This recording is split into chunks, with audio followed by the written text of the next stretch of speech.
Fazia tempo que eu não começava episódio assim. Mas e aí, meu amigo Jordan? Hoje tá valendo. Hoje de tá um jeito valendo. um pouco diferente. Hoje tá valendo. Não, um pouco diferente. Tá completamente diferente. Total, né? E principalmente quebrando a quarta parede lá, ó. Ó, E no presencial, né? Podendo, ó, sempre um prazer, meu irmão. apertar Sempre um nossas prazer. mãos, né? Sempre um prazer. Formalizar ainda mais essa parceria, Esse casamento. né? Esse casamento. Que já vem há mais de 10 anos. 10 anos, cara. 10 anos. 10 anos. 10 10 anos anos. que essa linda história de amor tá aqui, ininterrupta. Quantas pessoas tu conhece há mais de 10 anos? Pouquíssimas. Poucas pessoas, né? Pouquíssimas. É verdade. Isso só reforça essa relação, né? Uma história de amor. Uma história de amor. Exatamente. Pode ser muito. Essa relação, muitas coisas, inclusive uma história de amor. Principalmente uma história de amor, eu diria. Mas, então hoje, né, um episódio bem diferente, como o Jordan pontuou. E o principal motivo, eu acho, é a nossa marca simbólica, né, de 100 inscritos. Exato, Nas exato. últimas 2 semanas a gente passou a marca, inclusive agora já com 113. 113. Esse é o número Atualizadíssimo. número atual, depois do último episódio. E crescendo. E crescendo, sempre. Sempre, né? Mas eu espero que se você tiver, que está nos ouvindo, Ó, se tiver, você você que tá nos ouvindo, no futuro, quando tiver ouvindo isso aqui, se é um episódio antigo, o cara olhar assim, nossa, eles estavam só com 113 nesse dia, a gente tá com milhões, placa e tal. jatinho particular, adesivado do Membrane, Total, outra total. parada, né? Mas assim, a gente já pede desculpa de antemão se tiver algum problema técnico, sei lá, se o áudio não tiver bom, se der algum barulho de batida, porque a gente tá extremamente numa maneira improvisada aqui, né? A gente tá no meu escritório, então eu basicamente tirei esse fundo aqui com o escudo do Capitão América que vocês devem conhecer, que é o fundo onde eu sento, eu sento ali onde tá a câmera da quarta parede. Aí onde vocês estão. Exato, onde vocês estão sentados juntos comigo onde eu trabalho no meu dia a dia. E aí a gente improvisou aqui, pegamos a mesa da minha sala e tal, fizemos um esquema aqui, então a gente espera que... Na verdade, foi só uma vez pra gente se ver, né? Exato. E a gente ficou umas 2 horas montando esse super setup, né? Exatamente. É humilde, mas é de coração. É de coração. Né? Como tudo feito. Vida. E tudo. como tudo feito nesse canal. Exato. Tudo nesse canal. Com base em humildade e amor. Nada mais. Resume o Membrane. Legal. Mas apesar, assim, acho que de ser especial esse episódio, enfim, né? Eu acho que hoje o papo, ele é super interessante, né? E eu acho que ele tangibiliza muito sobre a nossa história. A gente acabou de citar, né? 10 anos, 11 anos de carreira. E eu acho que nesse período, assim, a gente passou por muita coisa, né? Exato. E principalmente evoluiu. Né? A Exato. gente saiu lá do começo, bem diferente do que a gente tem hoje, né? Tanto de tecnologia, de cargo, de processo. E justamente o episódio de hoje é pra gente trazer um pouco dessa nossa vivência, né? Exato. E do que a gente foi passando, assim, de mudança falando em software, né? Sim. Acho que até num primeiro momento a gente citou de, vamos falar sobre a evolução do front-end, mas acabou aqui que a gente entendeu que dava pra... As evoluções, assim, na nossa carreira vêm muito além disso, né? Exato. Acho que muita coisa O mudou. tópico que tava na nossa... A gente tem uma pauta. Não é pauta, a gente tem um lugar onde a gente gerencia tópicos de eventuais pautas para discussão aqui de episódios. E a gente tinha um que era a evolução do front-end. Daí a gente pensando, pô, cara, a gente tá junto aqui, mais de 10 anos de carreira, vamos falar sobre a evolução do desenvolvimento de software. Quando a gente começou a pontuar, quando a gente conversava, não essa evolução do front-end. Claro que a gente foi no específico pensando no front-end, que de fato ele nasceu com um propósito e hoje é uma coisa totalmente diferente. Mas a ideia é justamente a gente pensar aquela evolução porque nada como era anos atrás, cara. Nada. Absolutamente nada. Seja nos processos, no front, no back, no servidor, no braço de deploy, de cargos, de papéis, de No processo, níveis, tudo. também. Absolutamente tudo parece que foi completamente reciclado. Então acho que vale a gente ficar aqui, até pra gente, acho que serve até como um pouco de retrospectiva, olha, fazer a reta aqui, tipo, de trazer um pouco de insights de coisas que a gente viveu, mas acho que ao mesmo tempo vale a gente, né, tipo, dar essa debulhada aí. Jogo pra ti. Começamos por onde falando sobre essa mudança? Do começo. Um gênio entre nós, né? Mas eu acredito que, assim, um ponto, né, que é muito legal, assim, da gente pensar, e da ideia do episódio, é que a nossa primeira ideia foi, vamos falar um pouco sobre a nossa história. Lembra que a gente falou, assim? E eu acho que esse tema é um tema que a gente pode trazer muito da nossa história, quanto desenvolvedores, quanto amigos, quanto se conhecia, né? E eu acho que é para tangibilizar, assim, muito da evolução que a gente viveu, a gente trazer um pouco do que era o nosso cenário, lá no começo. Nossa primeira experiência de emprego, nossa primeira experiência trabalhando com software. Então, acho que aí tem muita coisa da gente talvez trazer um pouco e contar um pouco do que era o nosso dia a dia lá atrás. E talvez a partir disso a gente começar a construir algumas coisas do que é o nosso dia a dia hoje, do que foi esses processos evolutivos. Sim. Porque não é uma linha contínua, né? Não. É uma coisa que vai e volta, e tem coisa que a gente fazia lá atrás que meio que tá voltando e tá voltando com outras caras, outras formas, né? Sim. Mas quando eu penso assim daquela nossa época, Inclusive, tem lá. cara aí que tá entre nós aqui que quer falar de dia a dia, é Red, né? Então, tu não é mais um de nós. A gente ralé, a gente deve aqui. Não. Eu, quem tá nos ouvindo aqui. O Red é o novo tech lead daquela nossa época. Tu não concorda com Aí eu isso? brinco que. Não, agora o tech lead é uma coisa com muitas responsabilidades bem estabelecidas. Será? Que era o que não era lá atrás, né? Será Há que 10 é? anos atrás. Talvez não existia tech lead, pô. Tava começando. 10 anos atrás, é tipo assim, tu tinha a figura do Dev Senior, que era uma entidade. Era um cara, possivelmente, eu digo cara porque na maioria das vezes eram homens, era um cara cabeludo, com barba gigante, cabelo branco, na caverna não se comunica com ninguém. Essa, 10 anos atrás, essa era a imagem do time do Dev Senior. Exato. E eu acho que aí já tem 2 pontos de evolução pra gente pensar em software como um todo, que é papéis. Acho que hoje o software, ele cresceu tanto em organização, que a gente tem muito mais papéis, né? Eu não lembro de há 10 anos atrás a gente falar sobre o DevOps. Não. Lembra? Não. Não, né? Inclusive, quando começou a discussão de DevOps, hoje ele é um cargo. Tem muitas empresas que é um cargo. Mas se eu me lembro bem, a discussão anos atrás, quando começou, era para ser um papel, na verdade, DevOps era para ser uma cultura. Aí era para cada pessoa assumirem responsabilidades daquele papel, para partir disso aquilo tá na cultura da empresa. Mas hoje eu vejo como cargos. Pelo menos eu vejo, por exemplo, quando tem job position, ou até pessoas no LinkedIn, coisas assim, é um cargo. Eu sou DevOps Engineer, sou alguma coisa nesse sentido.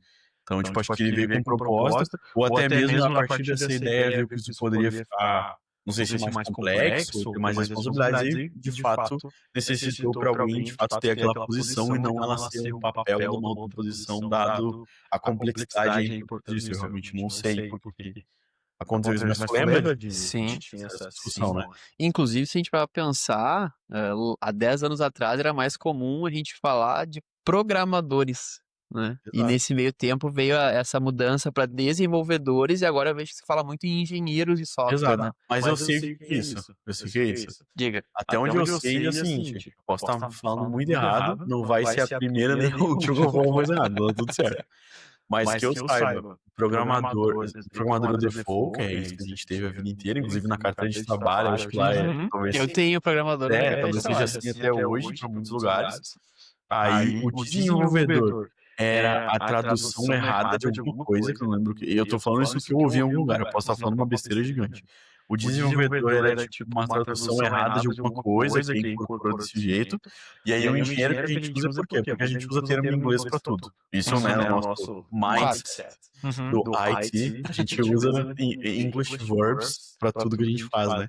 E aí, como na maioria das empresas as equipes do departamento de TI são chamadas, tipo assim, departamento de engenharia ou coisa assim, e lá fora sempre foi esse termo, ou era developer, ou era software engineer, eu acho que isso, como foi incorporado cada vez mais, a gente trazendo cultura de fora, carreiras internacionais, empresas multinacionais e afins, acho que esse termo engenheiro foi ficando incorporado até que hoje todo mundo é software engineer de maneira default. Eu vejo isso acontecer, não sei se é a tua opinião também. Não, eu concordo, mas eu também acho que hoje em dia a gente tem uma visão muito diferente sobre o software, sobre o desenvolvimento em si. Então, acho que faz muito mais sentido, de fato, hoje a gente ir para um caminho de engenheiro de software do que programador ou desenvolvedor. Que parece que é mais aquele perfil assim que recebe um card bem descrito com o início e fim e apenas implementa aquilo. Eu vejo que o engenheiro parece que ele pensa mais Na no solução, todo, né? solução. Isso, no fluxo, no negócio, ele consegue tangibilizar mais coisas do que de fato a gente tangibilizava lá atrás. Faz sentido. Então, Tu tá querendo dizer num paralelo assim que um engenheiro era um cara que saberia fazer, por exemplo, num card. Ele sabe fazer o CI/CD, ele sabe levar aquilo, olhar mais para o modelo do todo, e o desenvolvedor ele pega uma task, e tipo, essa task tem que fazer um CRUD pra tal contexto, tal tabela, tal tela com tal coisa. O cara vai lá e implementa isso sem muito pensar, tipo, pô, isso precisa escalar, isso tá performático, sendo extremamente generalista, é isso que tu pensa. Eu vejo que é um perfil de uma pessoa que vê a coisa de uma maneira mais macro, não tão no micro. E aí, claro, inclui tudo isso que tu falou, se a ICD é bem discutível, porque que tu falou, às vezes tem o DevOps, que é quem vai cuidar disso, às vezes não, às vezes é o time de engenharia que de fato vai implementar Se aquilo. lembrando da empresa grande, o cara tá, isso é até invisível pro time de dev. As coisas elas vêm prontas numa caixa preta, tu só plug and play e se feliz. Em alguns lugares são assim. Mas eu vejo que são perfis que conseguem ter um contexto maior para aquela tomada de decisão. Na minha cabeça, assim, de tudo que eu vim vivendo, principalmente o programador, ele ficaria muito mais responsável, só uma coisa mais guiada ou mais pontual para aquilo ali. E eu vejo que quando a gente vai para engenheiro, já é uma coisa mais de eu entender o negócio, de eu entender qual é a necessidade do usuário, de onde aquilo se encaixa, entender o propósito do sistema, sabe? Sim. Que vem com a evolução e a maturidade das soluções, Sim. né? Sim. Inclusive, a gente tá falando de novos cargos, teve cargos extintos, né? Exato. Analista de sistemas. Nunca mais ouvi falar. Isso acho que até existe, por exemplo, na carteira de trabalho por convenção, mas não é mais o papel que a pessoa bota no LinkedIn, o que ela se auto-intitula. Eu vejo que muito do que a gente traz hoje, que as metodologias ágeis eram com elas, mesmo hoje estão trabalhando em projetos usando 100% da metodologia ágil e coisa assim, eu sinto que ainda o cheiro das coisas é muito transita naquilo ali, traz muitas coisas, eu não uso o Scrum 100% aqui, mas tu faz minimamente um conceito de sprint, e tu define as coisas ali, né, tu tem o Kanban, enfim. Então tu não tem mais aquele analista de sistemas que fazia a questão dos requisitos, hoje é o pessoal de produto que faz isso para coisas de negócio. Pensando em DevOps, antes tu tinha muito forte o cara de infra, o cara de rede. Eu sinto que hoje isso é mais disperso, porque hoje tu tá em ambiente cloud, tudo mais, então as pessoas têm outras responsabilidades. Então deu pra ver também essa troca aí. E aí pensando em dev, programador, vamos ter programador, dev, software engineer, vamos botar na mesma caixa para ficar melhor na explicação. Antes o cara fazia tudo. Era contratado por uma empresa, cara, front, back, mobile, não existia. Programador. Sabe programar PHP? Beleza. Te vira. Tipo, era meio que assim. Hoje existem as ramificações. Claro que existe o full stack e tudo mais, não é esse o ponto. Mas eu quero dizer que hoje isso é tudo mais acordado. Antes o cara sabia. E antes, inclusive, até mesmo na nossa época. Acho que a gente já pegou. Nossa, eu digo quando a gente começou, 10, 11 anos atrás. Antes que a gente começou, já tinha algumas divisões. Já tinha um servidor pronto, já fazia uma coisa. Já tinha ali alguns princípios de coisas funcionando, mas tu ainda metia a mão em tudo. No passado, 15, 20 anos atrás, tu sabia instalar um servidor no rack, subir a aplicação, dava suporte, tu fazia, como que tu grimpava o cabo, fazia tipo tudo. Cada vez mais foi, né, tipo, eu já não sei fazer isso, sabe? A maturidade das coisas, né? Acho que é o que a gente trouxe bastante. E essa questão da segregação dos papéis, acho que vai mostrando essa maturidade, né? E o segundo ponto que eu comentei que pra mim ficava claro na fala que tu comentou, acho que é tanto em papéis, como a gente falou agora, pô, muita coisa mudou, muita coisa amadureceu, muita coisa se diluiu. Acho que quando tu trouxe ali o analista de sistema, eu vejo que basicamente tudo que ele fazia se diluiu mais papéis.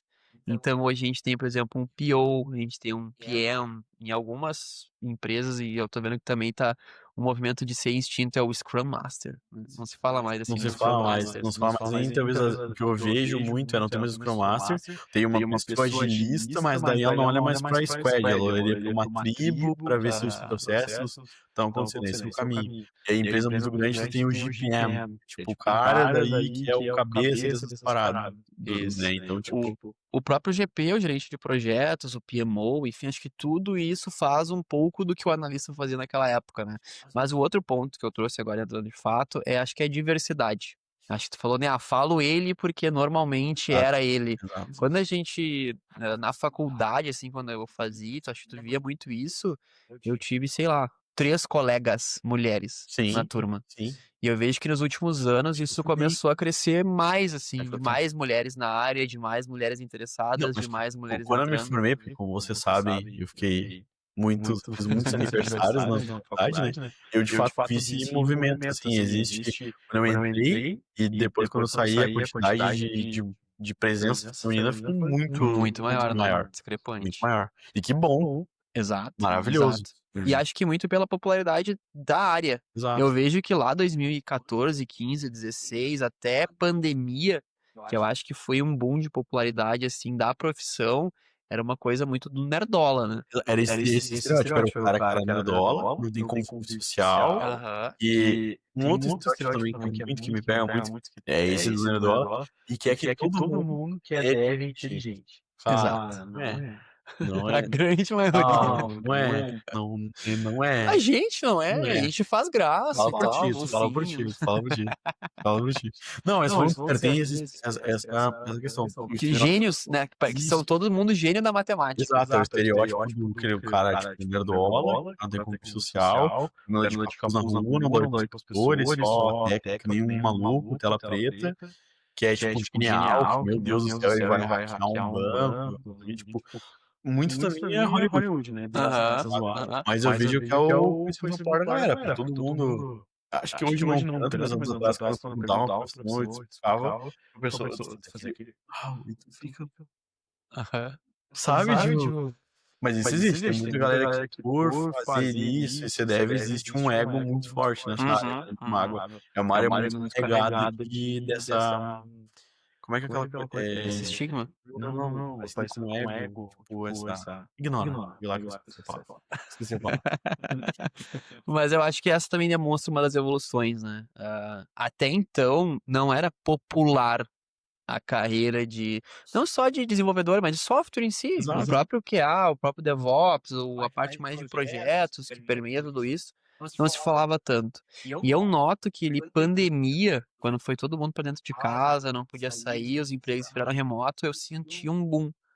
Um boom, assim, de popularidade, Exato. de se falar mais sobre, de se falar, assim, do gap da área. Não, mas é que tudo que vira na internet que começa a ter venda de cursos, assim, ganhe 10 mil reais em 6 meses, tudo que acontece assim, ganha esse boom de popularidade, foi o que aconteceu. Eu lembro de ver postagens assim, tipo assim, medicina, o cara estudou 350 anos pra ganhar 15 mil, engenheiro estudou anos, não sei o quê, programador, 15 horas do meu curso você ganha 50 mil reais. Cara, sabe, tipo, tudo bem que também que acredita nisso também tá sendo bem leigo, mas eu lembro que tinha muito nessa linha, sabe? Mas isso daí trabalha muito é muito da má fé da pessoa, né? De trabalhar com a esperança do outro que de fato aquilo vai acontecer. Mas concordo que muitos golpes que existem. É engenharia social. Não, mas eu quero dizer tipo assim, existe uma fé do cara que tá fazendo, mas muito golpe que existe é a pessoa que tá também tá indo de má fé. Não sei se má fé, mas às vezes vai usar da vulnerabilidade da pessoa. Entendeu? Eu quero dizer assim, tipo, que é o meu exemplo? Tipo assim, eu chego pra ti assim, eu tenho um bilhete premiado de R$1 milhão, mas eu não tenho documento pra retirar, então eu te vendo ele por 10 mil. Aí tu pensa assim, nossa, vou passar a perna nesse cara. Só que, tipo assim, o cara tá agindo na tua fé, que 10 mil pra ganhar 1 milhão, o cara, entendeu? Tipo, então, geralmente, a maioria dos golpes que tem golpe que a pessoa é uma vítima. O golpe, na verdade, a pessoa é uma vítima, quer dizer. Mas eu quero dizer que muitos golpes que existem são agindo na própria má fé. Porque tu sabe, tipo assim, urubu do Pix. Eu ia usar o mesmo exemplo. Como é que tu vai botar 15 reais no Pix pra alguém que só ganha 5 mil de volta? Ou Matuê pedindo dinheiro pra gasolina. Não tem como, entendeu? Não tem como. Esses dias eu vi como é que era no jogador do Grêmio, né? Um print, claro que era fake, né?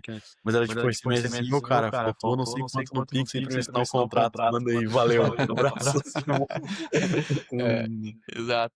Mas essa questão do curso, assim, eu vejo que claro que vai ter seus casos, né? Mas a maioria da má fé, assim, é de quem tá vendendo curso usando da vulnerabilidade da pessoa.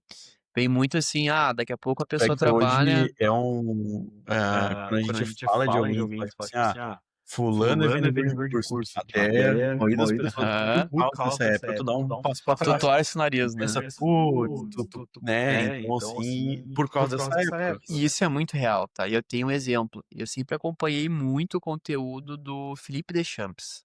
Conhece o Felipe Deschamps? Com certeza. Claro, né? Estavam multados, com certeza. Com certeza. Michel Teló. E... Exatamente. E aí, enfim, eu sempre gostei muito do conteúdo dele, acho que ele faz um conteúdo muito bacana. E quando ele anunciou que ele ia vender curso, eu torci o nariz e parei de acompanhar um pouco o conteúdo dele. Indiretamente. Não aquela coisa de tu pensar assim, bah, o cara vende curso, tá querendo enrolar a galera, vou parar de acompanhar. Mas uma coisa levou a outra, Sim. sabe? Recentemente eu retomei, comecei a olhar um pouco e continua a mesma coisa. Um vídeo, acho que há uns 2 meses atrás, sobre o futuro da programação. Perfeito aquele vídeo. Felipe Tejano, se tu estiver ouvindo isso, Ó, cara, parabéns. não, lá. Parabéns. Que vídeo maravilhoso. E sempre foi muito bem produzido. Tu vê que assim, ó, ele se importa com Exato. o que ele faz. Ele faz com carinho, com vontade. Né? Exato. Que nem nós. Que nem Exato. nós, exatamente.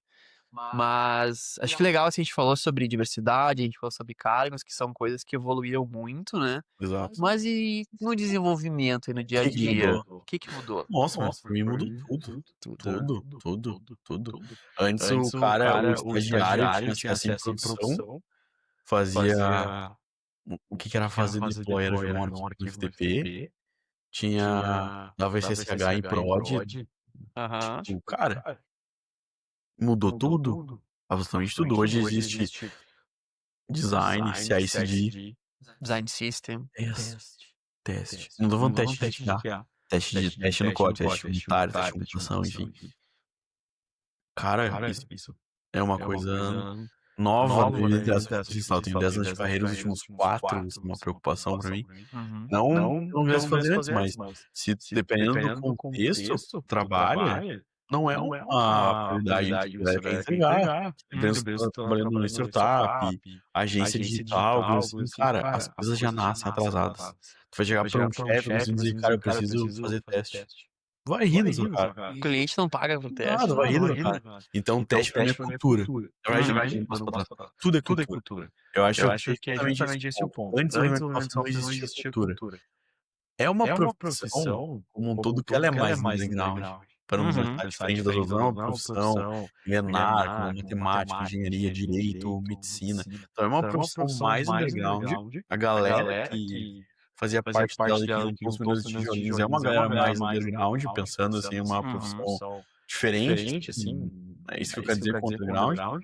Então, antes era mais um freestyle. Tipo, cara, faz aí, vamos vendo. E hoje, dado o crescimento das coisas, graças a Deus, existe cultura. Então, hoje nas empresas existe uma cultura de engenharia. Qual é a cultura de engenharia da empresa? Então, a partir disso, processos, são esses processos sobretudo. Processo de CI/CD, processo de deploy, processo de design system, processo de componentização, processo de qualidade. Existem processos que a gente no início da carreira, a gente vira cara por causa disso, pra burocracia. E quanto mais níveis de senioridade a gente atende, e quanto maior o problema que a gente está resolvendo, mais dinheiro isso envolve, a gente vê o quanto um processo bem definido traz sanidade para a vida das pessoas. Exato. Concordo plenamente.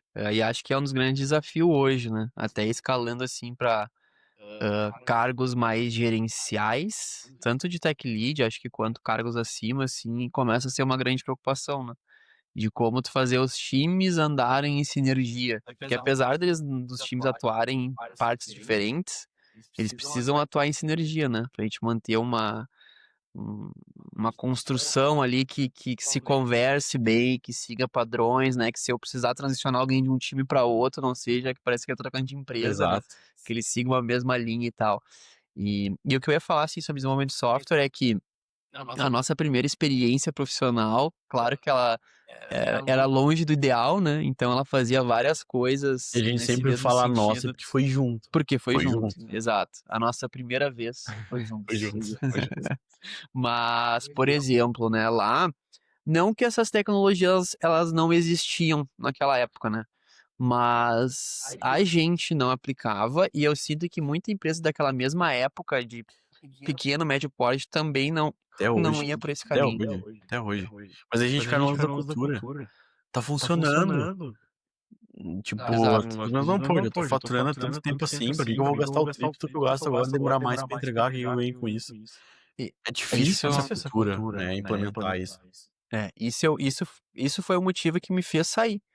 E aí tu vê como essas coisas elas impactam, né? Às vezes e aí não querendo dizer que eu sou o melhor desenvolvedor do mundo, mas às vezes a gente perde talentos ou pessoas boas por uma cultura, Exato. né?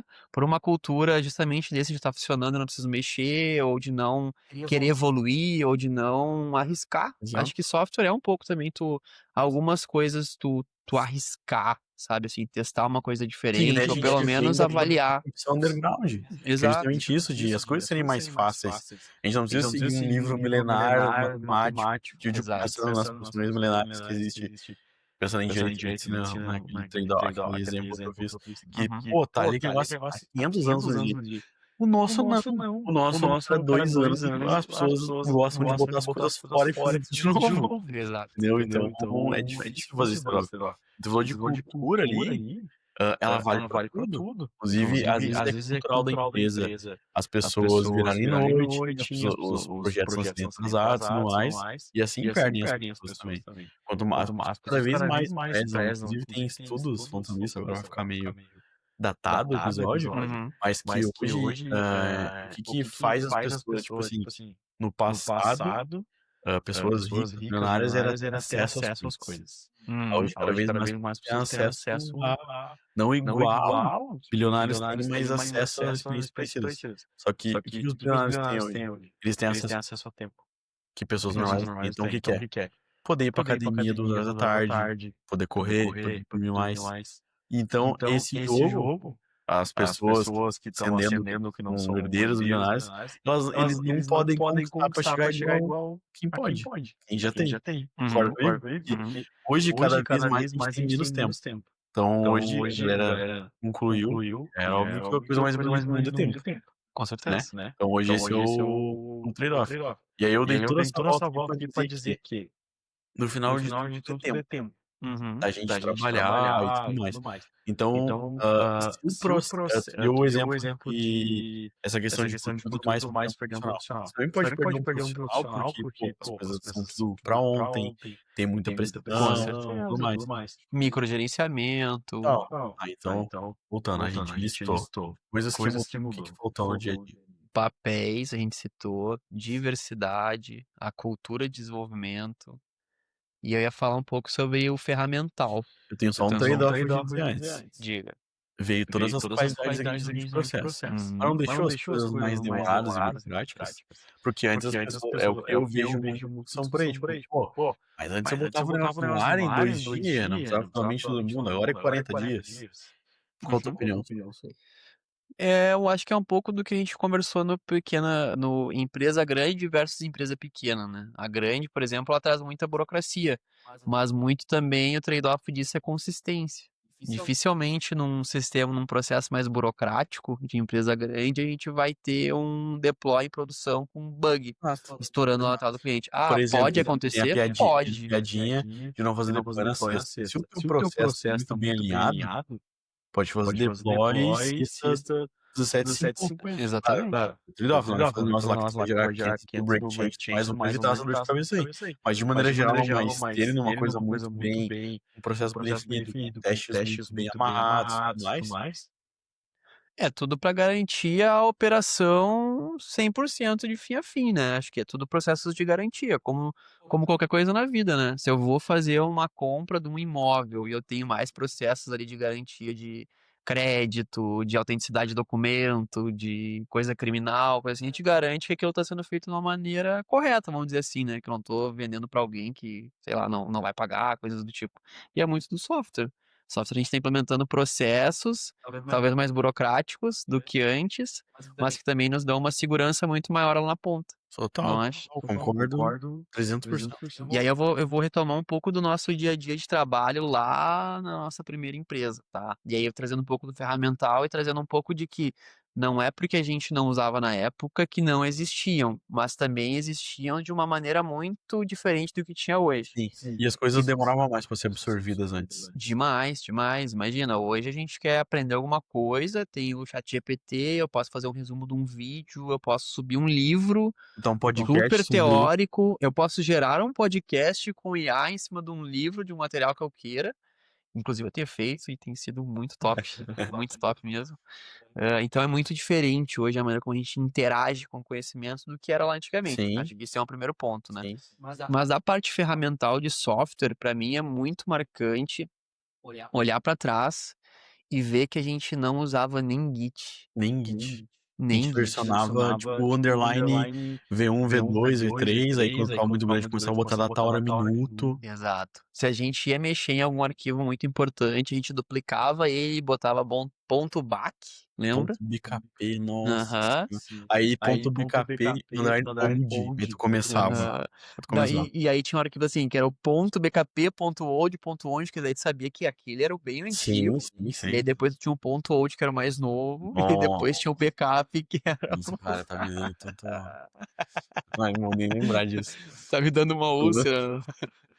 Mas é uma coisa que hoje é básico. Hoje, da menor empresa à maior empresa, tu vai pensar em um projeto, a primeira coisa é o quê? Não, hoje tu vai fazer um projeto pessoal teu. É a coisa Exato. mais tosca do Só mundo. tu vai Só tu vai mexer. mexer. Tosquíssimo. Tu Repo. vai Primeira criar coisa, um repo. Infinite. E tu vai Exato. criar um negócio ali. Repo. Pum. Então, isso eu já vejo que é uma evolução muito grande. Como eu falei, não é que não existia, existia Git. Mas também eu vejo que existia de uma forma diferente. A gente sabia que tinha, enfim, as empresas usavam, mas a gente não tinha discussões, por exemplo, sobre estratégias de branch. Ah, como que a minha estratégia de branch vai se conectar com a minha estratégia de deploy? Exato. Pra não Não era gerar nesse merge nível, real né? do jeito que é a tua Exato. spec e Git tudo mais. flow, sabe? Esse tipo de discussão a gente não tinha muito naquela época. Sim, sim. E hoje é vital. Qualquer empresa de pequeno, médio porte já tem isso instaurado, implementado. Mas pensando em ferramental, a gente hoje também, eu sinto que a gente às vezes complica algumas coisas. A gente tende a sempre ser muito over-engineered sem precisar. Por exemplo, hoje, dado todo o conhecimento que a gente tem, que a gente vê por aí, cada vez mais acesso ao conhecimento e compartilhamento de conhecimento, inclusive o Mainbrain nada mais é do que isso, compartilhar experiências e tudo mais. O cara hoje vai fazer um CRUD que duas pessoas vão usar. Aí ele quebra em 5 microserviços pra botar na AWS, ICP e não sei o quê. A gente também gosta de complicar um pouco. Dado hoje a gente saber o ferramental, a gente vive nesse eterno what if. O que quer dizer com what if? Tá, mas e se quando tiver 1 milhão de usuários? Cara, e quando tiver, tu faz, entendeu? Isso Sente isso também, né? A gente eu, um pouco eu hoje. sinto, mas eu vejo também que é muito porque hoje a gente tem muito mais opções. Sim, Então daí que hoje a nem no gente Netflix, vai ver uma série hoje, tu abre ele, mano, tem 80 tu não séries, sabe o que aí tu escolher, né? fica 2 horas scrollando e tu não viu nada. Aí tu Exato. acaba vendo The Office pela 7ª vez. Exato. Então, eu acho que esse é uma consequência da gente ter muitas opções hoje de padrão arquitetural, dessa questão de, vai ser microserviço, vai ser monolito modular, vai ser event-driven. Abraço, Valdemar. Abraço, Valdemar. Inclusive, o Valdemar que nos ensinou a ponderar esse tipo de coisa, né? Exato. Porque até então a gente via na era do microserviço e tudo tinha que nascer como microserviço. Eu acho que muito Não, e da hora que ele começou falando de microserviço, depois, opa, tamo demais aí. Exato. Então, acho que é um pouco dessa consequência, né? Da gente ter muita opção. Sim. Mas eu ia comentar que eu tava olhando eu tava escutando um podcast gerado em cima de um livro lá do Elevator Architecture, uma coisa assim, não me lembro o nome exato. Mas ele fala muito dessa ideia de tu transicionar entre área de negócios e área técnica e que esse é o novo perfil de arquitetos que se espera no mercado, Nossa, né? vou trazer mais um tópico pra gente conversar. Muito bom. Boa, guarda aí uma Não, coisa, tá aqui, porque senão eu me esqueço desse. Mas e aí, uma ideia que pra mim foi genial, assim, e faz total sentido, é que a gente mede o sucesso do nosso sistema, né, do nosso software, com a capacidade dele de ser modificado e o quanto que essas modificações vão impactar nele, saca? Então não adianta eu fazer daqui a pouco um sistema super bem elaborado e estruturado se ele é difícil de eu modificar. Porque Cada vez que a gente vai mexer é uma dor de cabeça. é uma dor de cabeça. Ou, eu preciso pivotar para um outro lado, ou tem uma nova feature e fica aquele sistema engessado, aquele sistema que se eu tiro uma pecinha, eu quebro um monte de outras coisas pro lado de efeito dominó, sabe? Então isso faz muito sentido, assim, de pensar num software em ele ser facilmente modificado, porque o negócio ele se modifica facilmente, né? Ele é construído para solucionar uma dor de alguém, só que essa O... dor de alguém também ela Exato. O vive. negócio é um organismo vivo. É isso que a galera tem que Exato, entender. E tem que refletir no software. E aí, exato. voltando para aquele, puxando aqui, e Aham, vai muito do que você tá falando, cada vez mais a gente pensar no software como negócio. Eu sinto que no passado a gente não pensava nisso. não. Eu pensava, Era tipo, código, né? eu tenho que fazer uma tela. Aí, tipo, não se importava com o devido fim daquilo ali. Hoje a gente, cada vez mais, inclusive quanto mais seriedade tu tem, é tu saber transitar e saber conversar com pessoas não técnicas e entender que o código tem que resolver um problema no mundo real. Não é porque tu tá, tipo, a gente falar porque o teclado fez isso em casa, pô. No trabalho, o código que tá fazendo é pra resolver um fim. E, no caso, ele é um meio pra resolver um fim, que é um problema do mundo real. Então, quanto mais tu, como dev, te preocupar com isso, com entender o negócio, tu conseguir transitar, o que é transitar? Tu conseguir sentar com alguém de produto, um usuário final, não importa, e tu explicar aquilo tecnicamente. Pra quem não é técnico entender, tu só tem a ganhar com isso. E aí é o trade-off. No passado, trade-off não, a discussão que a gente tá falando do antes e depois. Cara, no passado não existia isso. Era a equipe de dev, os alienígenas ali se preocupavam com o código. O analista transcrevia necessidades do negócio. Exato. Técnico, né? Exato. Acho que isso é muito da. Conversa muito, assim, com essa questão de evolução. E quer ver uma ideia, assim, que pra mim também foi genial, assim. Eu não pensava nesse nível de detalhe antes disso. Foi na pós, quando eu tava começando a estudar sobre DDD, o domain. Eu fiz engenharia de software. Arquitetura de software. E aí a gente começou a entrar no assunto de DDD. E começou a trazer muito essa questão de domínio, questão do negócio, de como isso conversa com código, com tecnologia e tal. Em determinada parte, assim, do estudo, o professor pontuou num simples detalhe, assim, que é a língua que a gente usa para escrever o nosso código. E qual que é a ideia que ele trouxe? Se o meu negócio, ele é 100% brasileiro, português, a linguagem dele fala A português, gente na tabela do por banco, que os que eu métodos escrevo sempre o meu código em inglês? Sabe? E é um padrão. Eu aprendi desde o começo que código era get, era Exato, set, exato. era inglês, sabe? Era coisa mais do Eu entendo, e tá muito americano. enraizado nisso. E eu sei por que a resposta disso. Eu sei Aham, por que é enraizado nisso. aham. Porque hoje existe conteúdo bom em português. No passado, não é que não existia conteúdo bom em português. Não existia conteúdo. Tudo era em inglês, os livros eram em inglês. Os primeiros test cases das coisas, use cases, tudo foi em inglês. Então toda a literatura e as implementações do que existiu era em inglês. E não, os comandos de código são em inglês. Então como tu já escreve assim, tipo assim, public class, public function. Aí tu fica induzido a escrever tudo em Claro. inglês. Então acho que é por isso. Mas essa discussão eu já vi ela e eu acho que ela faz muito sentido, cara. Faz muito total, sentido. cara. Quanta reunião eu já vi, assim, de participar de um projeto que o código é inglês, o business é 100% português, e tu tem que ficar traduzindo coisa, Exato. As vendas sabe? são orders. Aí tu Aham. fica tipo... E tem termo que é muito diferente, sabe? Às vezes tu até cai em ciladas da similaridade das palavras, mas não, sabe? Não é a mesma coisa. E a gente não se toca nisso, mas a gente tem que gastar muita energia mental de ficar traduzindo as coisas. E às vezes isso traz muito, faz com que o código não converse com o negócio por uma barreira simples de linguagem. Exato. Sabe, tá o time técnico num time daqui a pouco com um PM, um PO, com um stakeholder falando em português sobre o negócio e o dev cai pro código e aquilo parece que não faz sentido, porque ele tem que ficar traduzindo e se encontrando. Então isso foi muito...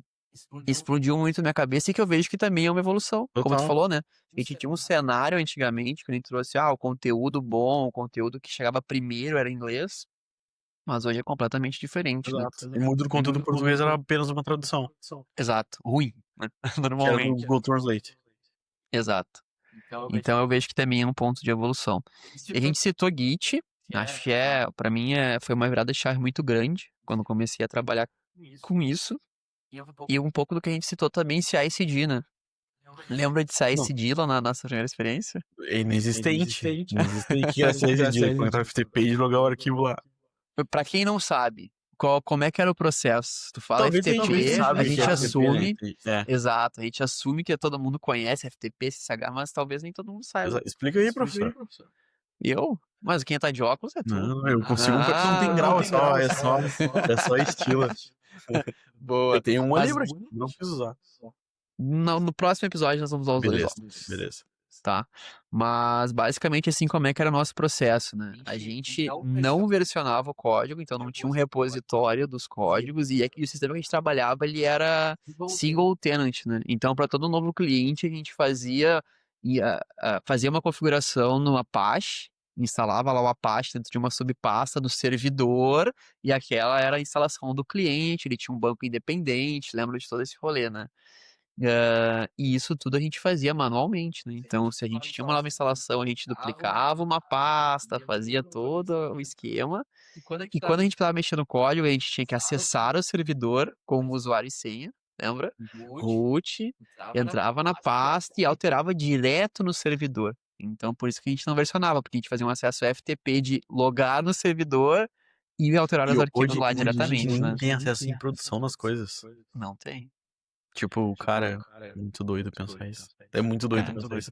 Cara, não existia nada, não existia gerenciador de pacote. É tudo, tipo, não existia nada disso, cara. Eu lembro que uma coisa de. Olha só uma parada que eu lembro, tem coisas que ficam marcadas da gente. Quando lançou o Bootstrap, tinha o Bootstrap minificado. Isso aí, Aham. lembra? Aham. Misturado. Aham. jQuery também, tipo, jQuery traço min, JS, lembra? Tu baixava, né? Tu baixava nos pacotes, tu selecionava se tu já queria o mimificado ou se tu queria ele o completo. Exato. E aí eu lembro também de duas ferramentas que explodiram minha cabeça na época que hoje eu nunca mais vi ninguém Até falar sei que tu vai sobre falar. porque não faz mais sentido, que é o Gulp e o Grunt. Exato. Lembra? Que eles tinham várias tarefas, assim, né? Várias possibilidades que tinha dentro deles e uma era tu mimificar.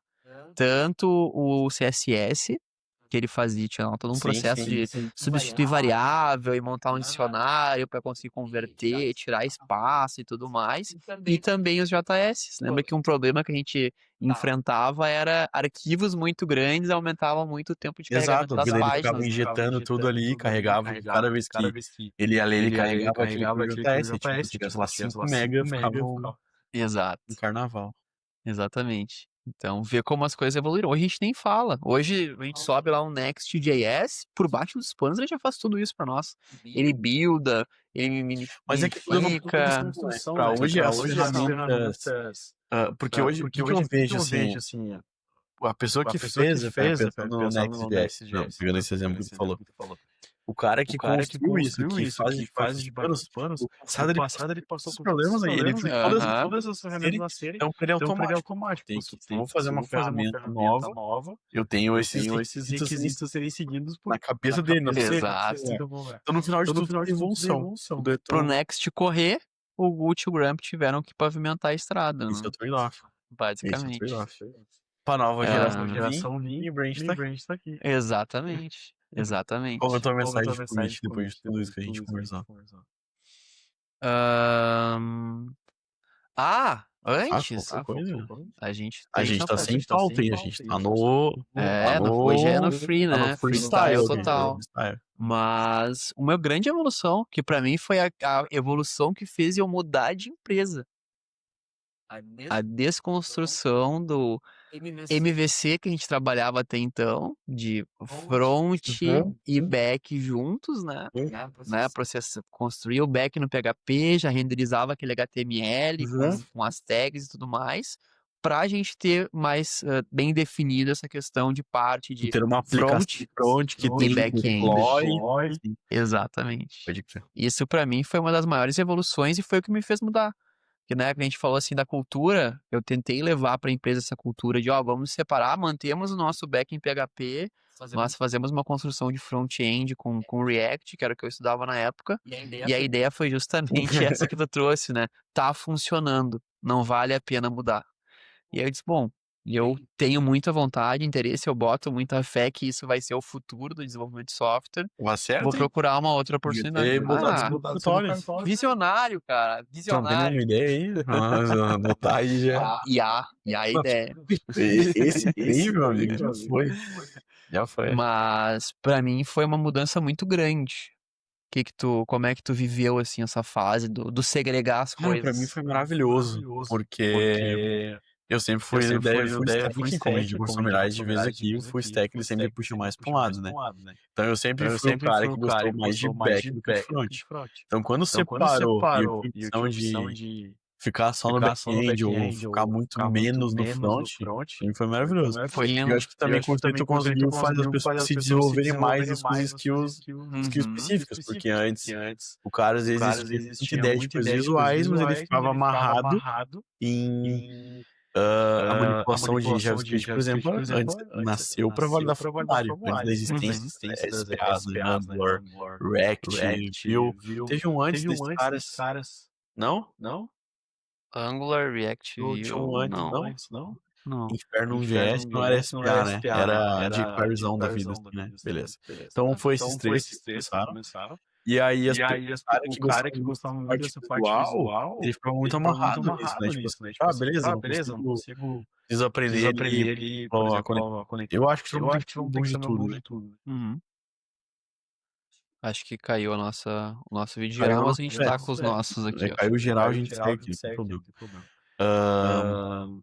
Tem essa questão da, tipo, o cara antes gostava mais, nesse papel da pessoa gostava mais de fazer o front. Mas ela tinha aquela aplicação que tinha tudo ali, e ela tinha que fazer só HTML, CSS, não fazer mais nada, e não curtir aquilo ali. Então, tendo essa segregação de coisas, o cara conseguiu se desenvolver mais, o cada vez mais ficar mais avançado, mais sólido, aquilo que ele tá fazendo, eu acho que todo mundo o mesmo serve para o back-end. Porque às vezes fazer uma coisa correndo de qualquer jeito no front e conseguir cada vez mais, porque eu acho que essas coisas foram ficando cada vez mais complexas. Exato, era Foi isso que eu ia pegando, trazer. a complexidade escalou demais, e acho que no final todo mundo ganhou com isso, sabe? Exato, é isso que eu ia falar. Eu sinto que assim, cada frente conseguiu se especializar muito mais, né? Pô, hoje no front, tu vai ser uma ótima pessoa pra falar sobre, mas a gente já fala sobre micro front-end, Exato. né?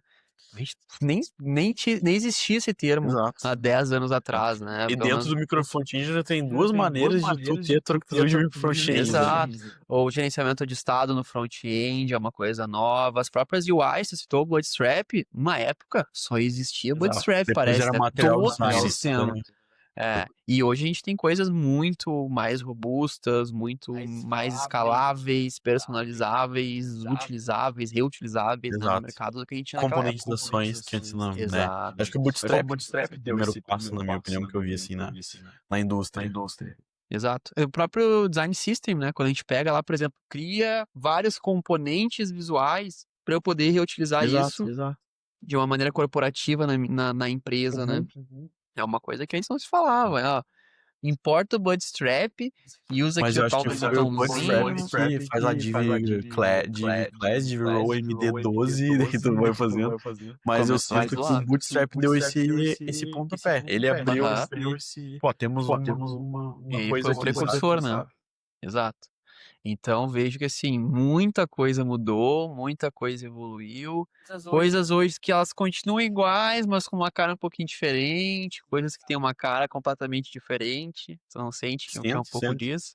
E que às vezes tem coisas que são meio cíclicas também, né? Eu vi uma grande discussão agora Agora não, faz um bom tempo que lançou, mas do Next, Conectando o banco. que tu escreve SQL que nem a gente escrevia lá na época do PHP, né? A gente ia lá select. Isso tem mais From- uma coisa. Tipo, falando de cíclico, eu lembro que era, cara, escrevia antes tudo num arquivo só, tinha um arquivo ponto PHP, que ele tinha HTML, CSS, JavaScript, SQL, PHP, tudo lá. A gente quis fugir disso, as vezes separadas. Daí a galera vai e rebota tudo de novo, a gente volta sempre pro mesmo lugar, né? Exato. Tem a mesma Vai. Não sei dizer o que mudou, mas nada está igual. Talvez a melhor mensagem de commit desse podcast, hein? Mas maravilha. Acho que a gente conseguiu abordar bastante coisa, né? Falamos de processo, a gente falou cultura, falamos de papéis, cargos, diversidade, ferramentas. Aprovou o PR, então? Depois do deploy? O meu tá aprovado. Eu ativei aqui o Autocomplete? GitHub Copilot, Uhum. o avaliador, o reviewer, e ele diz que sem erros, nem nitpicking. A gente sabe, né? Quando tu bota ele, tem algumas coisas assim, ó, nitpicking, que é aquele detalhe em detalhe, assim, tô sendo chato, Aham. né? Tô sendo Aham. xarope. E aprovou 100%. Completei, tá em prod. Tá em prod. Então Tá em... fechou. Se a ICD rodou, ou Não, fizemos não. em FTP? Botei de FTP direto. Pô, desculpa. Ponto back no anterior. Show de bola, a gente perdeu aí a nossa câmera Tivemos de wide, bom que a né? gente Problemas se técnicos. no início do episódio, porque a gente tava com medo de acontecer e aconteceu. Exato. Mas acho que boa parte pegou, agora a gente vai fazer mágicas na edição pra que tudo fique em sinergia. Mas, né, deixar esse recado de deixar o likezinho, compartilhar se acha que faz sentido, comentar, que a gente tem se empenhado em responder todos os comentários. Se empenhou, nunca mais alguém ficou sem resposta. Exato. E que E o sem... SLI de 48 horas? 48 horas. 48 horas é Esse boa. vai SLA. Úteis. 48 horas Esse vai úteis. SLA. E que 100 inscritos foi só a primeira marca, marca. que a gente tem muitos outros objetivos. O próximo é de 1000 agora. O próximo é de 1000 e aí eles vão fazer uma live. Isso, 1000 inscritos, uma live. Primeira live do uma Big Man. live com sorteios. E sorteio de Pix. Grupo do Pix. Essa é a meta. Fechou? Valeu. Até a próxima. Aquele abraço. Valeu, até mais.